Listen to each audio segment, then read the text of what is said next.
Now that Minnesota Vikings wide receiver Stefon Diggs is former Minnesota Vikings wide receiver Stefon Diggs, traded to the Buffalo Bills for a haul of draft picks.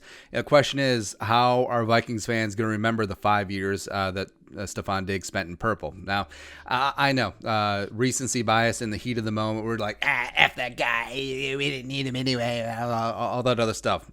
Those tempers obviously will cool over time. And you look at like Randy Moss, back in the day, back in 2005 when they traded him to the Raiders for the number 7 overall pick. We took Troy Williamson.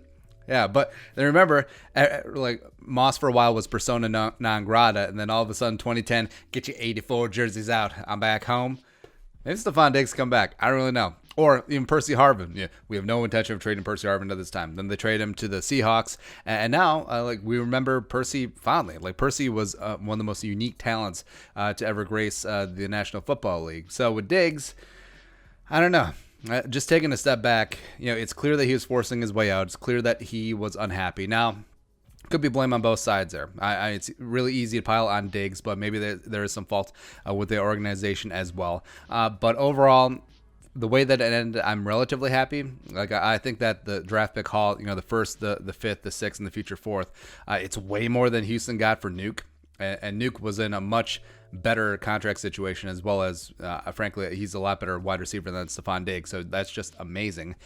So the way that it ended, I think it could be beneficial for both sides. I mean, Diggs get a fresh start. Vikings get a haul of draft picks. And let's try to remember the good times. I mean, first and foremost, the Minneapolis friggin' Miracle, like the greatest singular play in franchise history, he was a big part of. And just remembering him as a plucky fifth-round wide receiver coming out of tiny Maryland. Maryland, where it hurt his draft stock because they're on like their 20th quarterback. The backup linebacker was the quarterback his final year at College Park. Go look that up. But it was so cool. Like mature, stayed at home to be close to his mom and his brothers.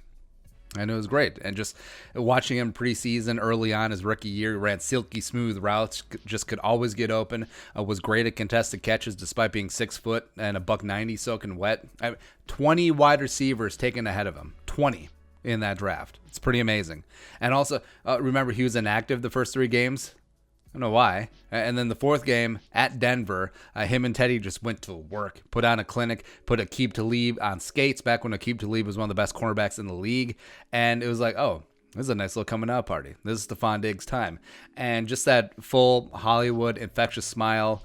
You love the wink. And it's just really hard not to like him, despite what went on, the last couple of months. And him pairing up with Thielen, it was initially BFF land. It was like, oh, the white man can't jump. It's Billy Hoyle, and Wesley Snipes. It was great. And then I think that relationship cooled off quite a bit.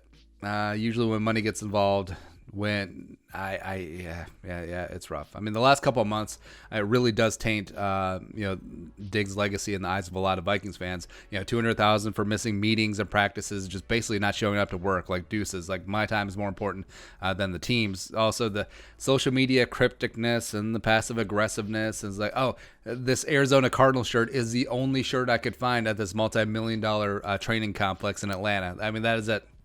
Sure. But it's clear he was unhappy with his role in the offense, unhappy with Kirk Cousins, unhappy that the offense was moving much more towards a run-first offense.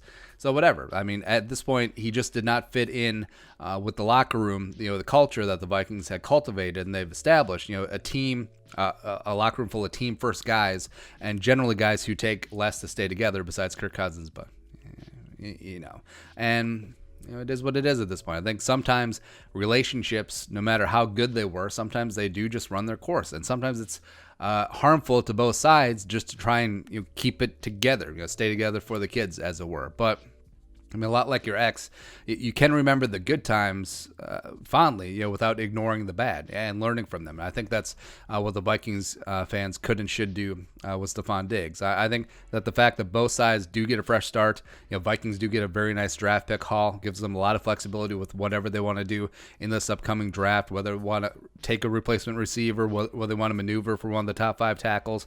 They could even take a quarterback. They obviously still needs a cornerback as well. And Diggs gets to be in Buffalo, where if he's complaining about Kirk Cousins' deep ball accuracy, even though that's pretty good, just wait till he gets a load of Josh Allen. Like, it's going to be a month before Diggs starts passively aggressively tweeting about Josh Allen's deep balls. Yeah, but overall, I love and respect Diggs' game. Was not a fan of how he handled himself, forcing his way out of town the last couple months, but I do wish him the best. And I think both sides can come out of this in a win-win, and you can tear it up in Buffalo. Vikings can draft a bunch of great players with the picks that they got, and both sides can move on, and we're out of this toxic relationship. But your thoughts. How are you going to remember Stefon Diggs? Let us know in the comment section below. Also, subscribe for daily Vikings takes. If you want to support the work, pull us on the Venmo. Plus, give us a follow on social media as well. But until next time, Skull, production value.